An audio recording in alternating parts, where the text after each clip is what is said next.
Bonjour Nouchka. Bonjour Jasmine. Je suis absolument ravie de t'accueillir pour une petite interview concernant la parution de ton deuxième recueil de nouvelles ou de contes. Je ne sais pas, tu es un petit peu entre les deux, tu vas nous expliquer pourquoi. Intitulé La vie de château n'est plus ce qu'elle était. Alors, est-ce que tu peux nous dire pourquoi cette vie de château n'est plus ce qu'elle était? Parce que les personnages qui habitent dans ces châteaux, ils vivent des péripéties étranges. Il y a des fantômes, il y a des méchants, il y a une sorcière. Et, en général, tous les méchants euh, deviennent pas gentils, mais ils sont punis par la bêtise qu'ils ont fait ou par le maléfice qu'ils ont lancé. C'est eux, après, qui sont pris par ce maléfice, par exemple. Donc on voit quand même que c'est des fantômes, des sorciers, donc des personnages qui sont souvent présents, hein, les châteaux, souvent châteaux hantés. Alors on voit que les vivants vivent beaucoup moins bien, mais que tes fantômes ont pris des fantaisies dans des situations absolument burlesques. Par exemple, tu as des fantômes qui réalisent des défilés de mode. Oui, oui. Oui, oui, il y a un très grand défilé de mode avec. Oui, oui, c'est très, très rigolo. Et il y a même des méchants qui viennent défiler, qui viennent semer le petchi dans le défilé de mode. Il y a. Oh oui, c'est très marrant.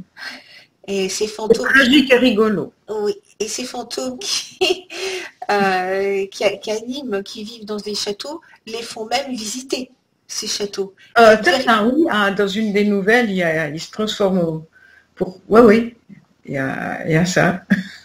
Certains sont suffisamment facétieux pour venir animer même une maison de retraite. Ah oui, alors là, ils sont. C'est-à-dire que c'est des pensionnaires qui meurent et qui deviennent fantômes et qui s'acoquinent avec les fantômes précédents. Voilà. Alors bien sûr, tu as une écriture absolument gaie, qui se moque de la mort, où vraiment rien n'est grave, et ton ouvrage est accessible vraiment par tous. Tu précises d'ailleurs au début de ton recueil, conte pour jeunes de 10 à 110 ans. Oui, Voilà, donc tu publies une seconde fois avec ton éditeur suisse, les éditions de Mon Village. oui.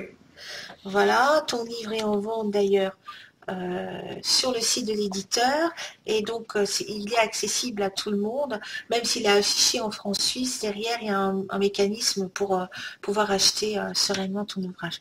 D'accord.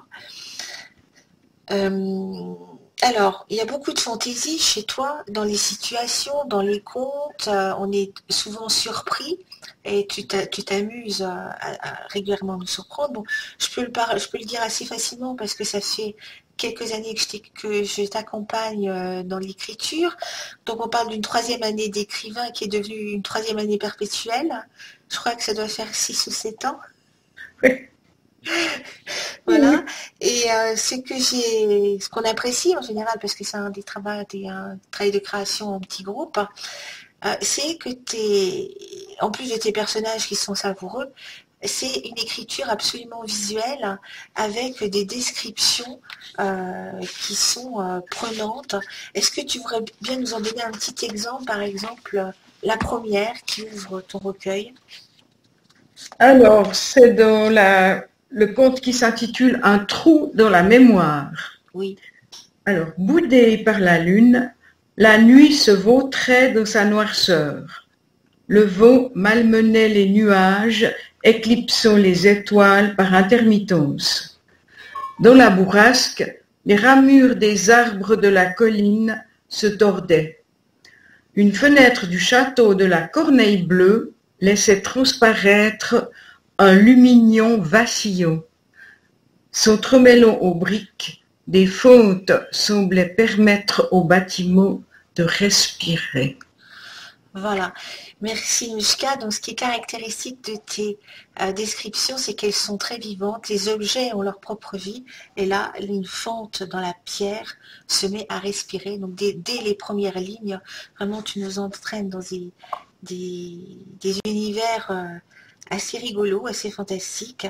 Et ce regard spécifique qui est le tien, tu le tiens sans doute de ta passion pour l'aquarelle, parce que tous tes ouvrages sont donc illustrés de tes aquarelles, aquarelles originales.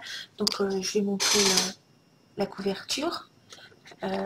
Et dedans aussi, donc chacune, c'est ça, chacune sont illustrées Oui, d'aquarelles.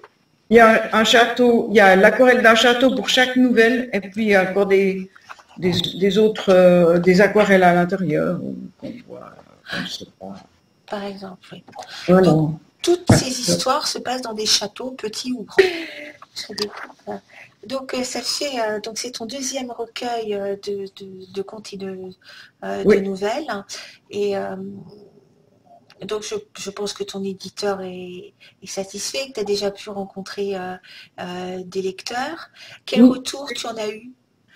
Alors j'ai un retour qui m'a beaucoup surprise, c'est un monsieur qui vient de prendre sa retraite et qui est directeur d'une entreprise.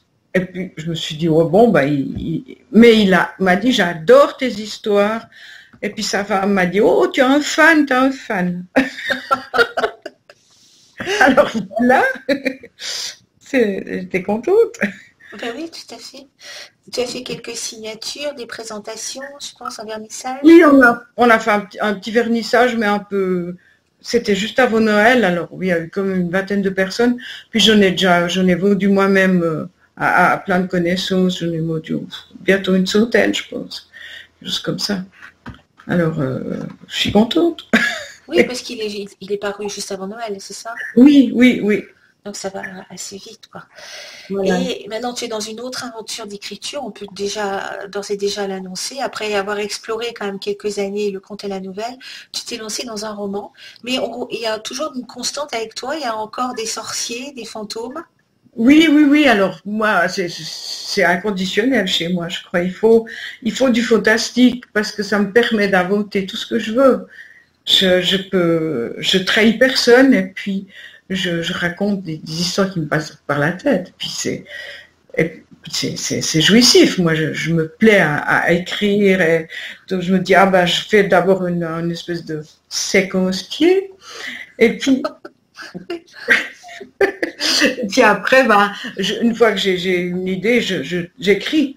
Puis ça va tout seul.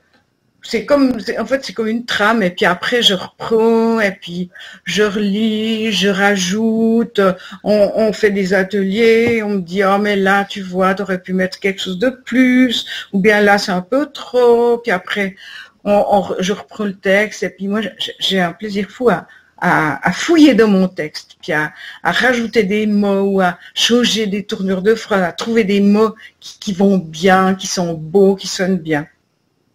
Moi, je fais de la musique aussi, alors c'est peut-être pour ça.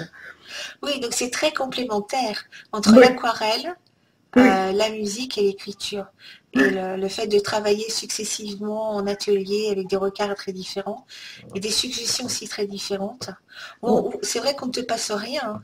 non, mais c'est bien, c'est bien. Moi, je trouve, non, mais c'est bien.